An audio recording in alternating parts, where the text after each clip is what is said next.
Michael, I'm Marina Barnett, the commander of the ship. Do you remember what happened on the pad? I'm a launch support engineer, ma'am. How long was I out? We took off about 12 hours ago.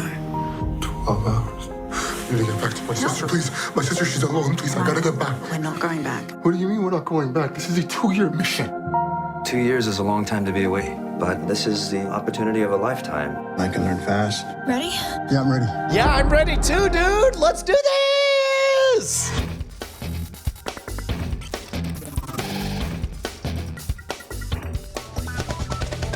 Welcome to Cordkillers, the show about watching the stuff you love when you want, where you want, however you want. I'm Tom Merritt. Hey man, I'm Brian Brushman. But most importantly, do you remember that old David Spade bit where on Saturday Night Live where he'd describe a movie and say, "I liked it much better when it was called The Martian." Yep.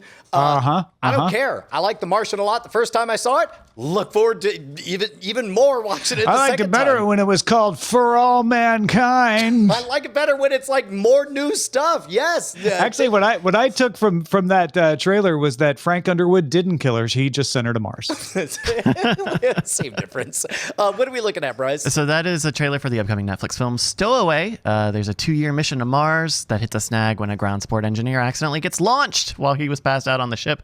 The ship has a damaged life support system, though, and there are now one too many people on board. So what will the crew do to survive? So here's the question. That's April 22nd on to Netflix. all of our patrons. Respond at cordkillers@gmail.com. Is this a ripoff of The Martian, or is this a ripoff of The Far Out Space Nuts with Don Knotts? Or, may I add an option? Okay, go ahead. Or is it a spin-off of United States of Tara and Toni Collette is actually all of them? That would be cool. Ooh, that would be fun. Oh, somebody's going to write a unified theory of all cinema, and it's going to be like a grand. Oh, it's going to be string theory. Okay, all right. What's her name is there because they won the competition at Pitch Perfect, and yes. so her surprise, she gets to go to Mars. Oh wait, it's her, Anna not House of Cards. Yeah, no, it's Anna Kendrick. Please No. tell I me there's some apologize. moment that the whole crew has to watch cheesy movies, the worst they can find. All right. Well, if that's the case, then we should probably get to our primary target. Last Tuesday, just nigh upon a week ago, Cineworld announced it would reopen Regal cinemas in the United States in April. Those cinemas have been closed for 6 months. Warner Brothers Godzilla vs. Kong will be the first opening for a limited number of Regal locations. That will be followed by a wider reopening with Mortal Kombat on April 16th. So April 2nd for Godzilla vs. Kong, April 16th for Mortal Kombat. Regal's coming back. And while those two movies I just mentioned are still day-and-date releases with HBO Max, Regal announced that Warner and Regal have agreed to a 45-day theater exclusive on Warner Brothers titles starting in 2022.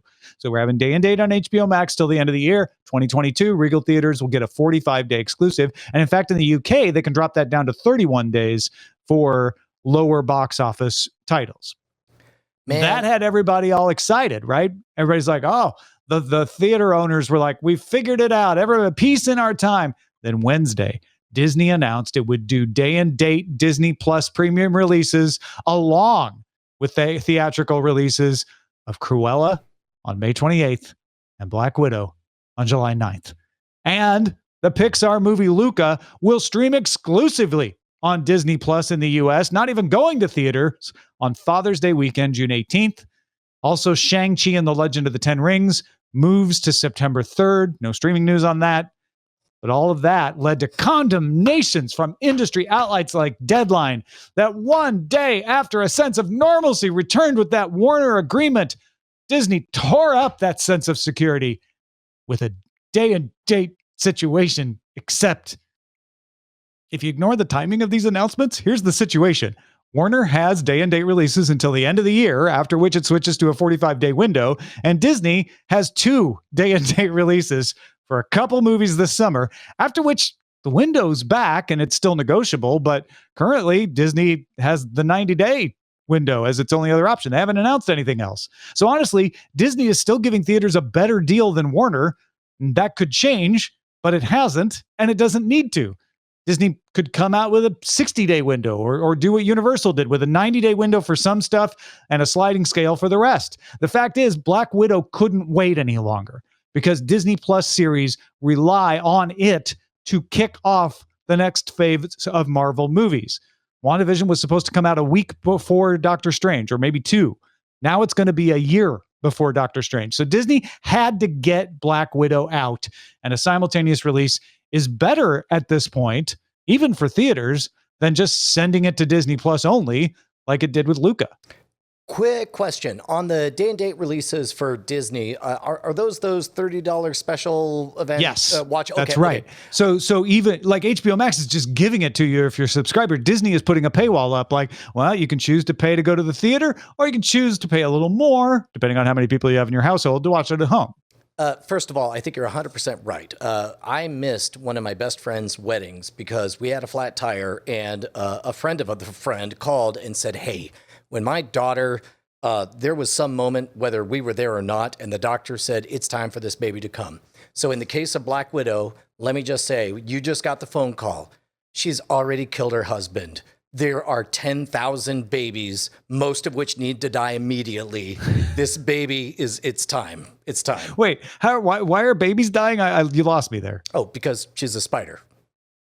Oh, right. And that's what a Black Widow is famous for doing, is killing. Got it. Oh, No, come on, yeah, Tom. no, I've caught up now. Normally, you're right there Yeah. with me. Yeah. That's fine. That's fine.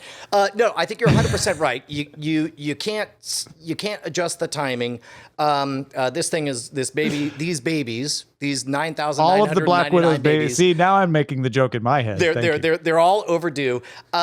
So to be honest, of the two situations, I think that Disney has the best of both worlds in that they have refused to commit to any one path, and yet they can adjust based on public opinion at any time. I think two things are going to happen. Regardless of what everyone says, I think people are itchier to go out to the movies than they would put in a poll.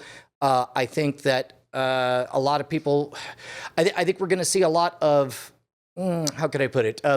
Ritualistic might make it sound like it's a placebo, but it's not. We're going to see ritual like a 6-foot separation and everybody wearing masks, even if you already have a vaccine or have already had the disease or whatever.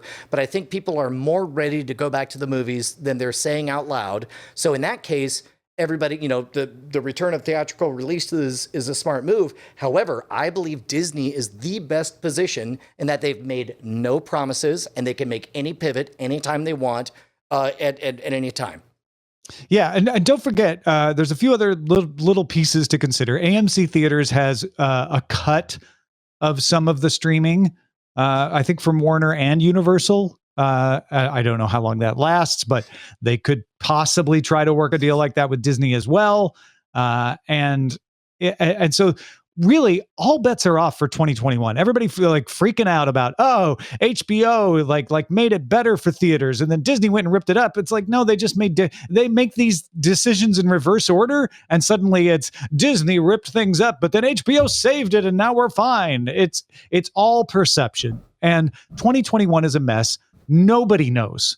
I think your guess about ritual behaviors and going to theaters is a good one, but nobody really knows what's going to happen or what the maximal thing is. Everybody's making their best educated guess about it, which means nobody's really that far off of being right.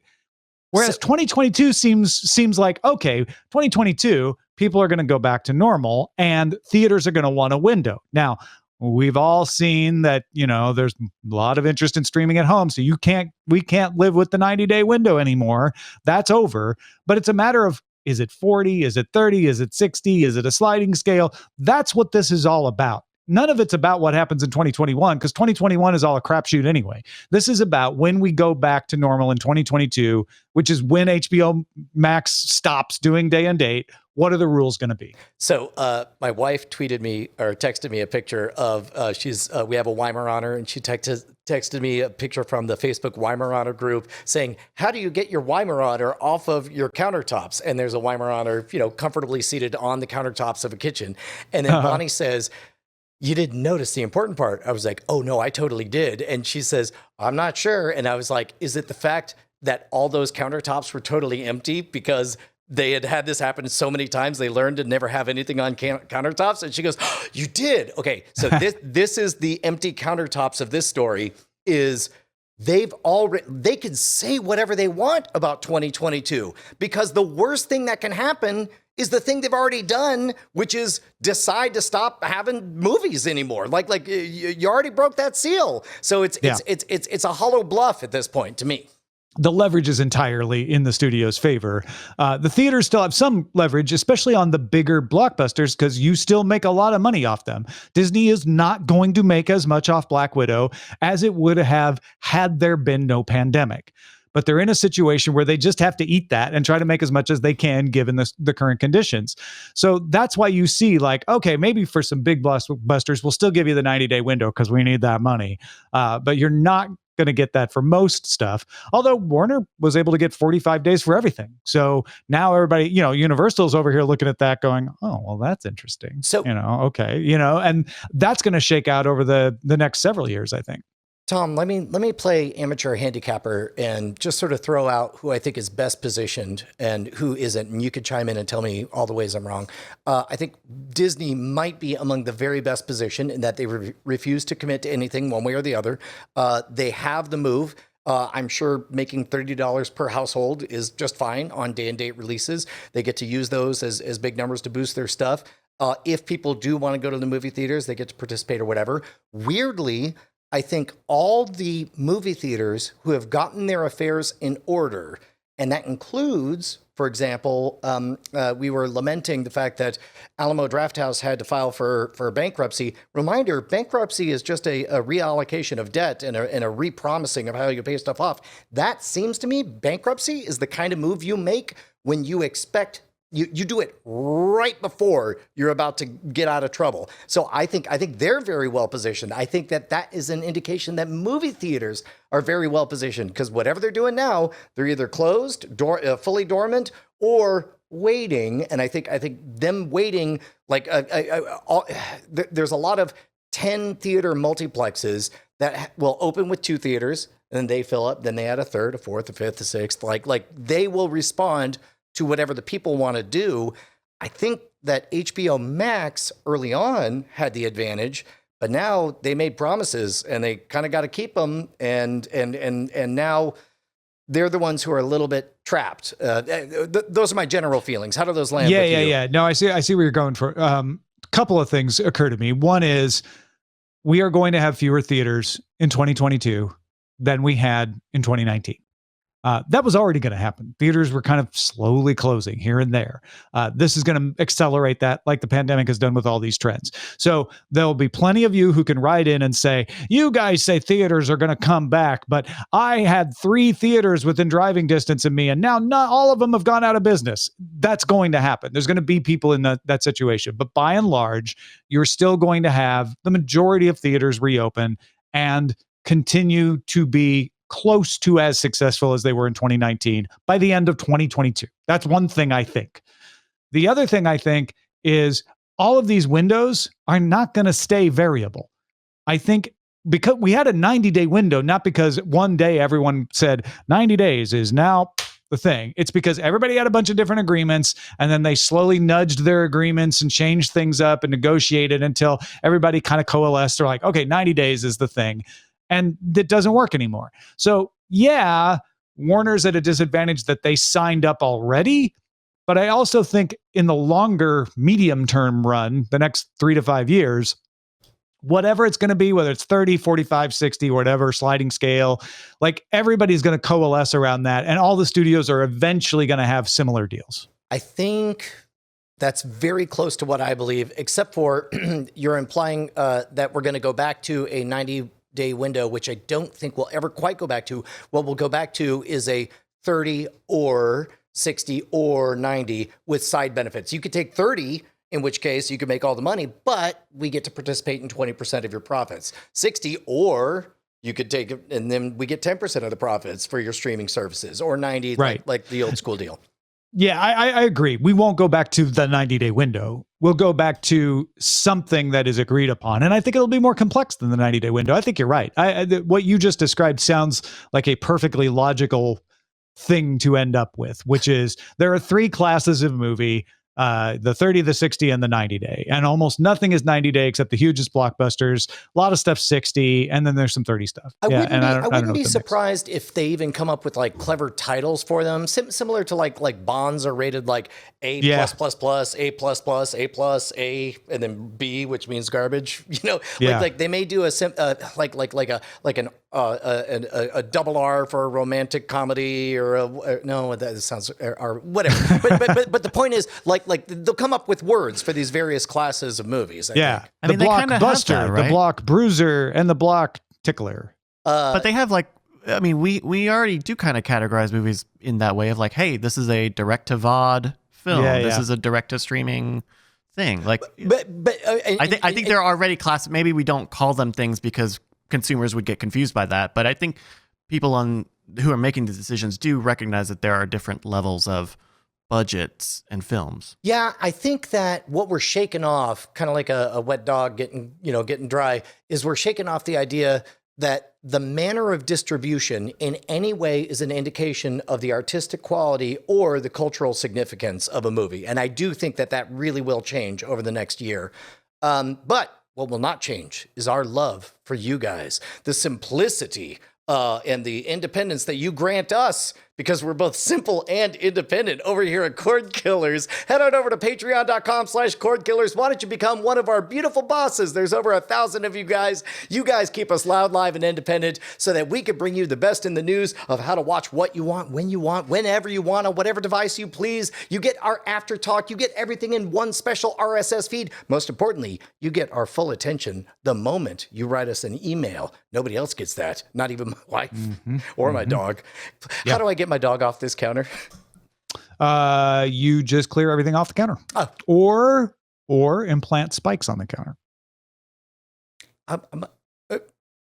But while you think about that, let me just remind people that unlike the studios and the theaters, we don't lock you into a number. You want to pay nothing for the show? That's on your conscience. You want to pay $1? You want to pay $5? You want to pay $1,000? You can pay whatever you want for the show. We should make Patreon.com. We should make a tier /Cordkillers where we pay them, but they have to wait for 30-day-old news.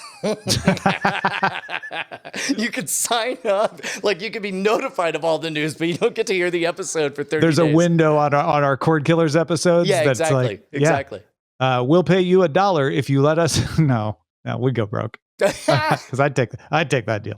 Patreon.com/Cordkillers. Thanks to everybody who does support us. We love you. We appreciate you. We wouldn't be here without you, frankly. Let's talk about how to watch.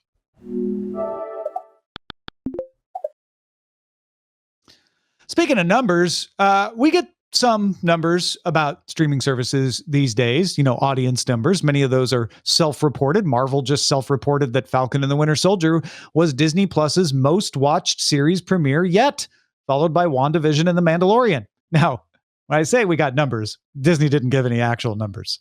Heck, it didn't even clarify if it was WandaVision or Mandalorian in second. They just said Falcon and the Winter Soldier beat these other two in no particular order. For numbers, you have to look at Nielsen, which surveys a handful of outlets. They don't do all the streaming services yet. Or something like Samba TV. Samba TV uses data collected from smart TVs, and Samba says 1.8 million households watched at least 5 minutes, if not more, of Zack Snyder's Justice League in its premiere weekend, and that is behind the 2.2 million that watched at least 5 minutes or more of Wonder Woman 1984 on its premiere weekend back in December. Now, while I think most of us are curious what shows get watched the most, I've always argued that beyond occasional PR considerations, streaming services don't need and don't have any motivation to share those numbers outside of their own walls, especially if they're not selling ads. So it struck me as unusual when last week, the UK Parliament's Digital Culture, Media and Sport Committee, the DCMSC, said broadcasters, including the BBC, ITV, Channel 4, and Channel 5, had a right to know how shows that they originally commissioned are performing on major streaming services like Amazon, like Netflix, and the committee recommended introducing legislation to force them to do it. This came as part of a report on public service broadcasters in the UK. You probably already know that BBC is a public service broadcaster in its entirety, but Channel 4 also a public broadcaster, although it generates its revenue from commercials, not from government-collected licenses like the BBC. And even privately owned channels like ITV and Channel 5 have public service broadcasting requirements. So it applies in various ways. It applies entirely to the BBC, it applies a little less to ITV, but it applies to all of them. So the idea that the UK's Digital Culture, Media and Sport Committee is putting forth is that if there is content required by and often funded by the government, the viewing on other platforms should be accounted for in evaluating how well those programs did at achieving the goal of reaching a worldwide audience with British culture. I understand the impulse, and we're going to go in reverse order. So I'm going to start off sounding like I have one position, but I ultimately have a totally different one.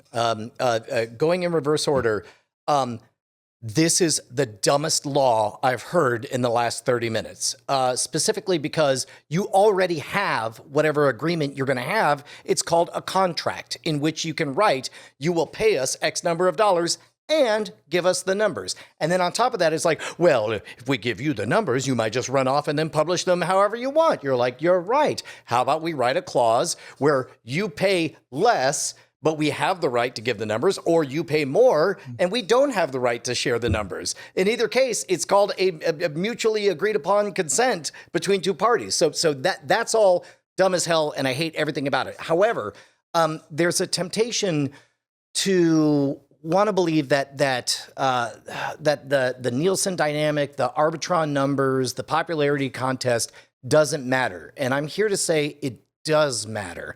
It does matter because at the end of the day, all forms of artistic expression are human expressions. And as humans, one thing we all deeply value is knowing that we're part of a community and that we're making a bet that won't make us look like a sucker. And what I'm talking about, as many people will guess by now, is we're talking about the importance of social proof, the reason we have laugh tracks, the reason we trust Yelp, the reason we trust our friends when they recommend things. The reason we have follower counts and everybody pays attention to them. Yeah. That's correct. There's a value to that. And yes, you are right, Tom. Any streaming service owns their own data, and they can choose to share or not share it. What I think we're seeing, and we'll see over the next couple of years, this is pure speculation on my part, is for a long time, Netflix realized they could, there was more value in the mystery of how well they're doing by their refusing to share any numbers. And then they realized, okay, now there's value in sharing the numbers. But now we're in the age, and I think it's this past year and this next year before we get a little more jaded, where we're just excited to hear anything. So we're going to, but I think over the next year, we're going to figure out, oh, wait, you can really carefully craft your words where it's like most viewer minutes ever. More people than ever watch the first 5 minutes. Outperformed blank and blank for end credit watching. And then all of a sudden you don't care, and our appetite for that social proof as customers will pivot. But for right now, I don't know. It seems like everybody's playing fair, except for people who are passing laws saying that international acting corporations need to behave a certain way. Yeah.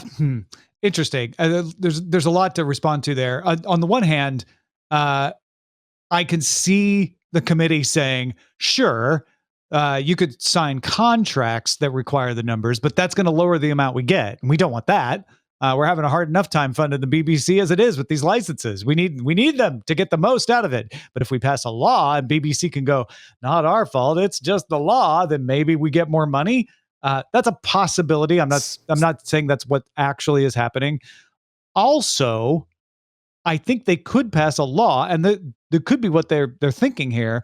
They could pass a law that says, hey, ITV, BBC, Channel 5, you can't sign any contracts where you don't get numbers. Would that make it more palatable if the law applies to the domestic broadcasters, not to the international corporations? That sounds like every dumb law that says, unless your vaccine is 100% egg-free, nobody in Texas will get it because some of us have egg allergies. And This is saying we need the numbers for the public service broadcast. They want the numbers. The producers want the numbers. No. I'm saying the government's saying we need these numbers for our domestic reasons because we're funding in part your content. And so you are required to give them to us. Get them however you can. Ooh, that's not bad. Okay, man, that's closer to something okay. Because if you're the one who has the, as economists call it, the power of the purse strings, if you're the ones writing the check, whether you're a private entity or the government, then it does seem fair when you go to, the producers of The Bodyguard or whatever, and say, then you get to say, look, I'm going to write this check. You're going to make this show. But wherever it goes, you tell us how many people saw it, because that's one of the things we're buying is eyeballs. Now, granted, we're oversimplifying when we say writing a check, because in BBC, writing a check means we let you go collect license fees. Yeah. It doesn't actually get a check. It also means we let you use Spectrum for broadcasting, which might not be that valuable later on. So it gets nebulous when you look too close. Clearly has an opinion in the chat. What's up? Oh, okay. I put it in the chat because that's where it went. We know that it would be very weird if 20 years from now, where streaming is even bigger, that these companies won't just be giving out the numbers to all of the people that it's commissioning, right? I mean, it seems improbable to me that there will be that this is the end of the road on getting numbers, right? I think eventually something will happen and they will just give out the numbers. So just do it. Just give them out. But clearly it's so important to you that they have value. So if I'm Netflix or Disney Plus or anybody who's buying, local streaming rights, then why would I give them clearly you want an extra grande large coffee. I don't just give those out. I mean, I have one here, but you would think you would, because we are in not an adversarial relationship. You are asking to buy my product, and I would like to know what product does best. What product overperformed and underperformed. And if you're the only one who holds that, then maybe I'll go to someone else who will give me some numbers. Or I'll just rely on these third parties that we report on every week, who give us these kind of questionable numbers. But at the end of the day, they are going to. It was a good save. They're going to squeeze. Okay, I was going to walk by it, but those are going to squeeze out this tight grip. I mean, yes, it does have value. It also has value to be on Netflix, but Netflix doesn't charge people to be on Netflix. Netflix pays for content. Yeah, I have questions about that. I wouldn't be surprised if there's some, and if they were doing it, they certainly wouldn't report on it. But I can imagine certain properties that would pay Netflix to be on Netflix. I'm just saying that this if you think that the numbers are always going to be in a tight grip, in Netflix's grip forever, and everyone will just hold all their numbers secret forever.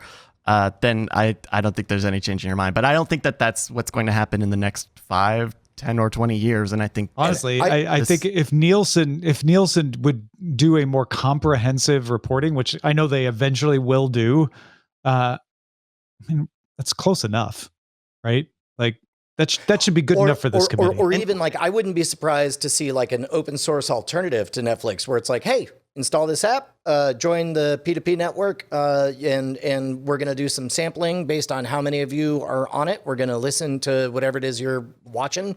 I think that's how most of those work now. Just that's how apps. Samba works, essentially. It's just using your smart TV OS, yeah. Right. And it's free to everyone, or who gets paid in that scenario? Well, it's not open source, but I don't think the idea has to be open source necessarily. Right. I guess what I'm saying is when enough pressure happens, a new challenger arrives, and so I don't think that we need the hammer of law to say you must give us numbers or whatever. We're knowing that give us 20 minutes, we'll get those numbers. It'll be fine. I tend to agree with you. I do think it's interesting that question of, hey, we set up a system where it's easy to make this kind of content. It gets complex because Channel 5 is different than ITV, is different than Channel 4, is different than BBC. But the government has a way of encouraging all of that. And they're saying the least you can tell us is how well that's doing, because that may help us when we are advising on what kind of content to make in the future. Yeah. Right. Because, I mean, a lot of this comes down to like budgets. How much did you budget for a show of this genre, of this And they're this doing talent? a lot of work on how to fund the BBC right now. And I think that really is probably the root of most of this. I think we're the only split I'm hearing between our split hairs is whether you use legislation or a top level mandate for all of your negotiators, where it's like you mandate, hey, whatever deal you work out, just make sure we get the numbers. And in that case, that's fine. That's running it like a business. I feel like that would be a way to achieve the goal while limiting the unintended consequences. And this is not legislation. This is a committee saying that the committee there is should recommending legislation. Right, but this is The committee not is saying you should have this. Right now. We recommend there be legislation that makes it happen. Yeah. Well, this 1/3 of this committee disagrees. I don't want to speak for you, Tom. I'm just saying I disagree. There shouldn't be legislation. All right, let's talk about what to watch in Under Surveillance. It's all about location. Under Surveillance. A Red Band first full trailer for James Gunn's Suicide Squad was released. It shows Killer Shark, voiced by Sylvester Stallone, and a bunch of other famous folks, some of whom were in the previous Suicide Squad, some of whom were not. All of whom, except for Harley Quinn, are possibly going to die in the story. We have no idea until we see it. Also, Steely Dan's Dirty Work is the new Hooked on a Feeling. Did you watch this, Brian? I did. You want to take a guess on how I felt about it? Meh. Tom? Yeah? It has been a year since my jaw literally dropped at a trailer. Oh. I loved this trailer so much. I didn't Really? realize how much I missed the artistic voice of James Gunn. And yes, all he does is take modern beat 'em ups and put your dad's music to it. But think about it, man. 2015, I think it was. No, 2014. You and I went and saw the first Guardians of the Galaxy, and my daughter would have been like, I don't know, my eldest would have been like 12 at the time. Now she's going to be like 18 when this comes out. It's exactly right. I mean, everything about this feels so right. I'm unbelievably excited. I'm not a fan of the DCU. I don't like the DC characters. I don't like the DC universe. I do love James Gunn. And also the notoriety that he's picked up by being fired by Marvel is all being cashed in right now because it's this sinister, kind of awful, it's bad guys doing bad. Oh, it's so good. Oh my God. I just want to watch it again and again and again. I'm so excited. I was definitely charmed by this trailer myself. I'm a big fan of the Killer Shark character from the Harley Quinn animated show. So even though it's not the same character at all, I was like, oh, look, Killer Shark. I like that. Harley Quinn, Margot Robbie has done amazing things with that character. And that scene where she's like, oh, you guys were, I could go back inside. Loved it. I feel like anytime you're about to say something nice, you could just begin the sentence with Margot Robbie and then just stop talking because we get it. She's amazing. Yeah, absolutely. A spinoff of What We Do in the Shadows called Wellington Paranormal. I think we mentioned it on the show before. Follows two of the police officers from the movie What We Do in the Shadows who investigate supernatural occurrences in the capital of New Zealand. It's been on TVNZ2 since 2018. I think they're about to go into their third series there, and now has been jointly acquired by the CW and HBO Max. So shows will air on the CW starting this summer. They'll go back to season 1 and then be available for streaming on the CW app and HBO Max the next day. An interesting collaboration of the CW, which is co-owned by Warner Brothers and Viacom CBS, in this case to benefit HBO Max, not Paramount Plus. Tom, there are some times I feel like it's best for me to not speak because I care too much. And in this case, I care too much about anything that is born from What We Do in the Shadows. I love everything. This isn't Taika new. Waititi. You could travel to New Zealand and watch all these right now. They've been around, and it's apparently pretty well respected, enough that it caused these companies to want to bring it over. Well, Tom, you know what? I think it would be irresponsible in the pandemic for me to go to New Zealand. I just wish there was a way for me to tunnel right down there and just put my head up and watch some stuff and then come back. Like virtually tunnel, right? So you wouldn't actually have to go there in a private, I used to live in Norway? Private way. Really? Yeah. Yeah. I'm actually 1/3 Nord. Which third? This arm. I do the shark bit. Hand. Yes, that is your hand. The Obi-Wan Kenobi show on Disney Plus will start production in April, and they've made some casting announcements. It will include Joel Edgerton, Bonnie Piesse, Kumail Nanjiani, among others, along with, of course, Ewan McGregor, Hayden Christensen, which we already knew. Edgerton and Piesse played the young Owen and Beru Lars in Revenge of the Sith. So that implies we're going back to the farm. No clue what Nanjiani's role will be. They didn't say that. I'm normally allergic to anything that worships the original trilogy, but they're doing real good work over there at Disney Plus. So I'm cautious. I'm much more cautiously optimistic about this one than Wellington Paranormal. I guess you can't have an Obi-Wan Kenobi on Tatooine story without having Owen and Beru, right? Or they got to show up at least Cantina once. Yeah. Right. So that's fine. Very, very curious. I love Kumail Nanjiani. I'm very curious what he'll be playing. Indeed. Dwayne Johnson is playing, no doubt about this, Black Adam in the upcoming DC movie, and announced Sunday before one of the NCAA tournament games that the movie will arrive July 29th, 2022. So not this July, next July. The announcement was made in a television spot, an Instagram post, on Twitter, and in a Times Square digital display in New York. Interestingly, July 29th is also when the next Indiana Jones movie is penciled in for a release. So now the staring contest begins between Warner and Disney. Man, it feels like this kind of like tiptoe slow walk back to the old days of properly hyping things, right? Where it's like, yeah, no, make it look like a big deal, but don't show any people, because then everyone's going to argue about how close they are and how many masks are being worn or whatever. Yeah. And, instead have Dwayne Johnson, banter with the people who cover basketball, and then also go, oh, by the way, July 29th, see you there. George R. R. Martin has signed a new 5-year deal with HBO so that all those Game of Thrones spin-off ideas are still on solid ground. Martin, of course, also developing non-Song of Ice and Fire ideas there as well. He's the executive producer of Who Fears Death and Road Marks, both of which are in development. So I guess no big surprise here, but worthy of note. Yeah, and I don't know that we've had this discussion out in public, but it's like I wouldn't begrudge George R. R. Martin doesn't owe you nothing. So if he never wants to finish any book, never, and just do a bunch of HBO deals for the rest of his life, good on him. I wish him the well. Also, I hasten when everybody goes, oh, why is he doing this instead of the book? Like, I know he's taking a long time on the book, but he can do both. People can be executive producers on things and also write things. Right. Like it happens all the time. If I saw George R. R. Martin out eating a sandwich, I wouldn't be like, why are you eating that sandwich instead of writing a book? Like, also, here's what executive producing looks an awful lot like. You walk into a meeting, you sit down for 2 hours, you're like, look, just don't do this. Please do more of this.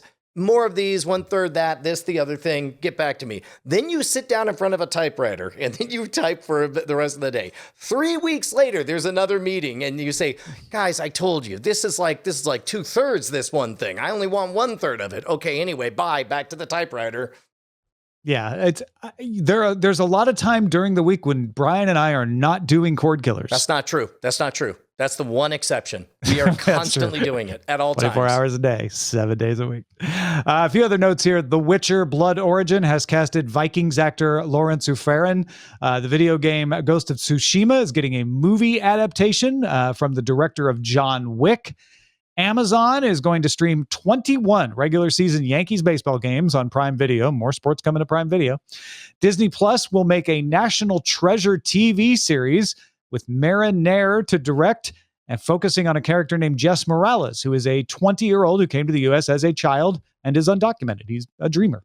Sony Pictures is working on Bewitched, a movie based on the classic TV series. The next seasons of The Circle and Too Hot to Handle are going to happen and also be released over the course of a month instead of all at once. Not one episode a week in bunches, but still, The Circle will release starting April 14th through May 5th.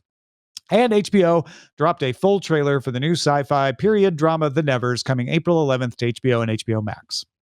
So I only watched the first National Treasure, and I thought it was awful. And yet, then I close my eyes and imagine everything I saw in that first National Treasure as a CW series, and it sounds fun as hell. And I just love it. And it's like, I think TV is the right place for that, and I think I'd like it a lot more. I recently watched the first third of National Treasure because my wife had to for work, and then stopped at a third. And she's like, yeah, I don't need to watch anymore. I'm like, oh, okay. And it was fine. I was like, oh yeah. It's not good, but it's kind of a fun concept. So I totally get what you're saying, where it's like, it's not a good movie. I don't think it's a good movie, but the concepts are kind of fun. And I could see them doing something in a lower stakes situation, like a TV series on Disney Plus. Disney Plus, a little more prestige. I don't know.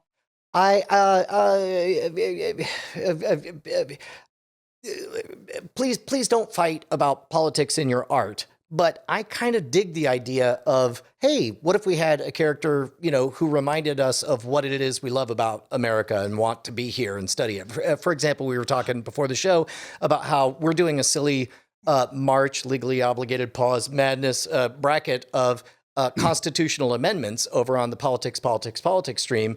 And it has forced us to actually read them and evaluate, like, how do you define greatest amendment? Is it efficacy? Is it foundational? Is it the greatest correction? Is it the one that's best enforced or whatever? And I love the thoughtfulness that is brought to it. And I think that in a television show, you could convey all that nuance in a way that's not all explosions and puzzles like we saw in the movies. Well, especially when you're talking about a story founded around, the precepts of the founding of the United States of America, the Declaration of, it's so filled with all of that stuff. About a bunch you create of a lot of really English interesting traitors. scenarios.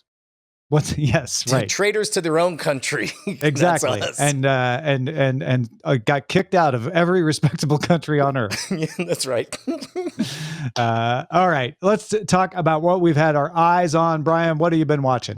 Quick nod. I'm checking out that new Q docuseries on HBO Max. Man, I'm really trying to hate HBO Max. I hate everything about the way they launched it. Why are you trying to hate it? You like it. I'm trying. Okay, He's trying not to be the shepherd. You keep saying you like it. Girl, I can't quit you. I'm just saying. I just keep showing up. But I do want to give a tip of the hat to, I think previously I talked about how good the first Captain America holds up. I tried to get my eldest to watch The Winter Soldier because that's the highest rated of the Captain America series. And we only made it halfway through, but for the best possible reason. She kept saying, why do they have to do that? And then I pause and it's like, okay, the visual language is lyrical. There's timing. How else in 3 seconds can you communicate this shield or this window is about to break?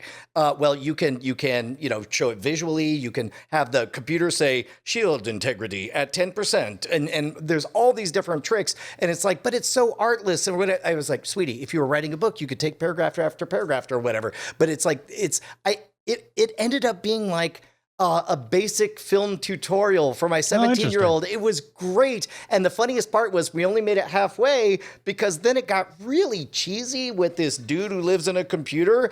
And I realized the real magic trick was that they managed in the first half of that movie to make me forget it's a comic book movie. Like, I think I'm lost in this Bourne assassination movie, and it turns out to be a comic book movie. It's great.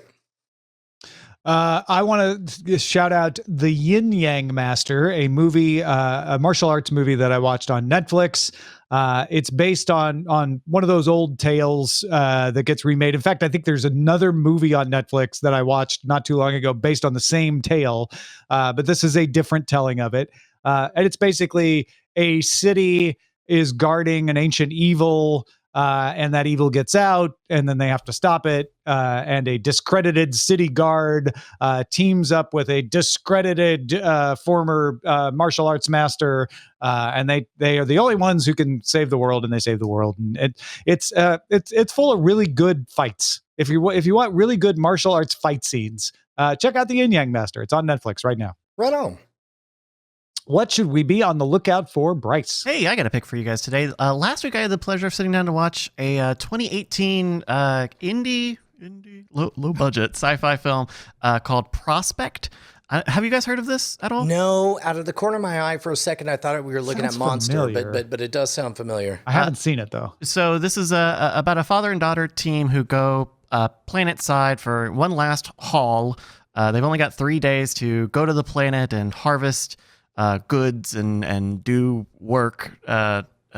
They have to go and do stuff. This is going to be their one big payday, and then they're finally done. Right. They have Surely nothing will go wrong. and if they miss their ride, then zoom, the space colony is leaving. So they're kind of racing against the clock here. I think what I really like about this is definitely a small scale sci-fi movie. There's not a lot of explosion and spectacle to it versus something like a Guardians of the Galaxy or like what was the Nolan space film? Whatever that was.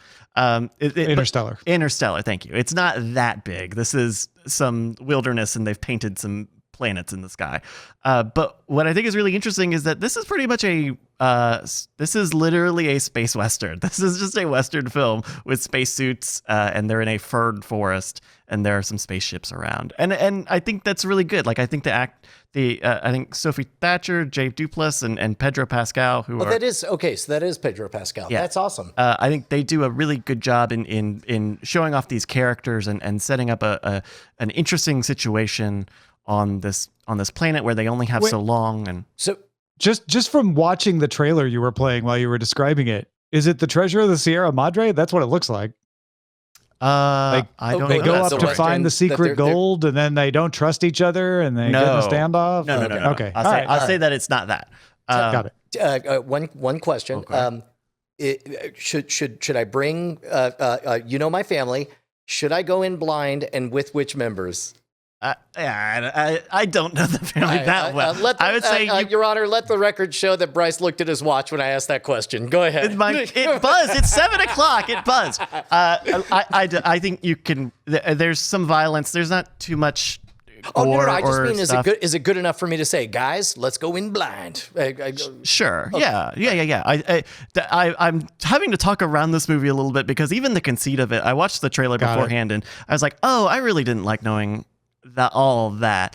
And I don't. Perfect. I think it's a pretty short. I think it's nice in 90 minutes or something. But I think it's a really cool concept that they execute on very well for kind of taking just this little story and putting. I think it's really cool. I watched it on Netflix. It's on Netflix right now. It is not a Netflix original or exclusive or anything. So you may have to check something like Just Watch to see your availability in your region, but I was able to find it on Netflix. It's called Prospect. If you've got something we should be on the lookout for, email us, cordkillers@gmail.com. Thank you. I have been having some lovely email conversations with people where I send an email to them on Friday, and usually that's just filled with like, here's some of the stuff I did this week, here's what's going on in my life, here's what I'm thinking, here's what I'm watching on TV, and then they just email me back, and they're like, hey, I have a thought about that thing you said you were watching, or here's a question. If you would like to be part of that, you can. It's easy. You don't even need my email address. You just go to freetomnewsletter.com and put your email address in, and then I'll email you on Friday and we can start talking. Oh man, talk about a spoiler. I was going to ask how I got in there, but now I know. Yeah. But the way we've gotten here is thanks to the largesse of our friends over at Doghouse Systems. Head on over to doghousesystems.com/rogue. That's ROGUE. Look, man, they loaned us all the equipment that goes into this production. Sooner or later, you need a computer. Their customer service is absolutely unmatched. They take so good care of you. You're going to love it. Let's now move on to the front lines. Frontlines. My doc wouldn't scroll, and I forgot what the segment was called for a second.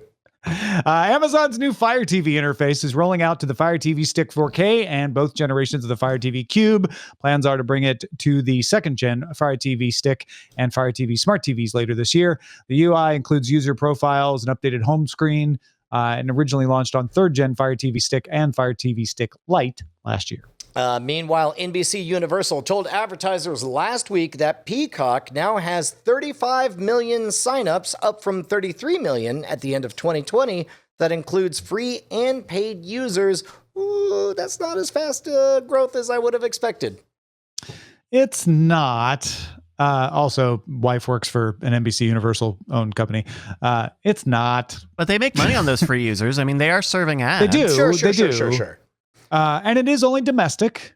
This is not international. I mean, Disney Plus has more than 100 million subscribers, but it's in multiple countries. So, but I guess what I'm saying is, around 9 months ago, we would have predicted a lot more ballistic of a I think so. sign-up rate. Yeah. Especially with the free version, right? Because that makes it easy to try. Right. Disney Plus has more than 100 million subscribers, as I just mentioned, and is raising its prices to rake in more money off of them in the United States. $1 a month, or $10 a year. If you're getting the bundle, the one with Hulu, that'll be $13.99 a month. Or if you want no ads, that's $19.99 a month. Also, ESPN Plus and Disney Plus now available on Comcast's Xfinity X1 boxes, as well as in the Comcast Flex streaming service. Part of me wants to say, smart move, Disney. I mean, $1 a month, nobody's going to care. You've got a great That's all they service, ask. right? But then another part of me thinks, what if that buck comes out of my pocket? And I just want to say, Disney, you just watch it.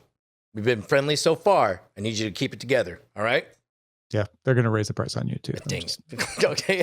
HBO Max is adding audio described content to make it accessible to blind and visually impaired users. That applies to HBO and Max Originals, Warner Brother films, and some, but not all, acquired content. Netflix, Apple TV, Prime Video, and Hulu all offer audio description tracks as well. I'm waiting for podcasts. I'm waiting for RSS feeds. I'm waiting for some kind of like, I'm out on my bike and you're just describing all my favorite shows, and that's good enough for me. T-Mobile announced it's going to stop offering T-Vision, the streaming service. As of April 29th, T-Mobile will give T-Vision users $10 off YouTube TV or Philo as an alternative.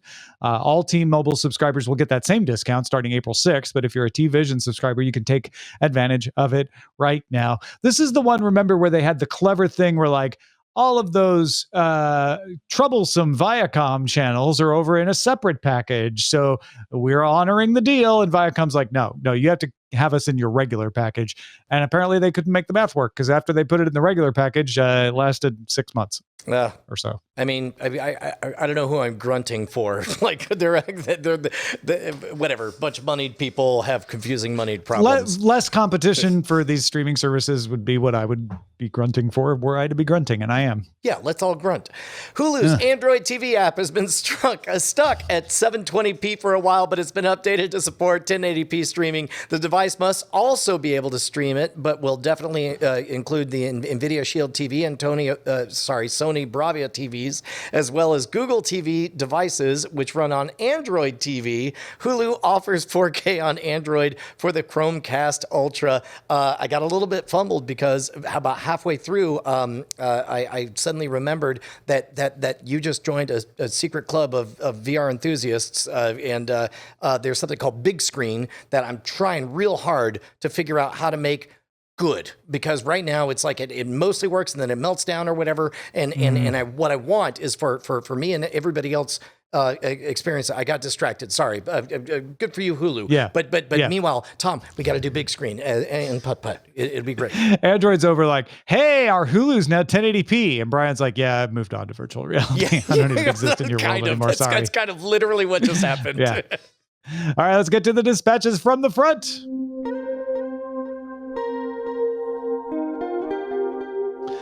So Brian invited folks who have bandwidth caps to write in with their experiences. You want to tag team these, Brian? I'll start with Kim. And to be clear, this was not me proclaiming that I don't believe in Sasquatch. It was more like, man, I ain't seen Sasquatch in a dog's age. Is he still out there? So that was what caused me to solicit stuff like, for example, Kim is a teacher who did a test back in 2009 by using a Roku to stream all of her entertainment, and whatever went over the cap and never went over the cap the entire time.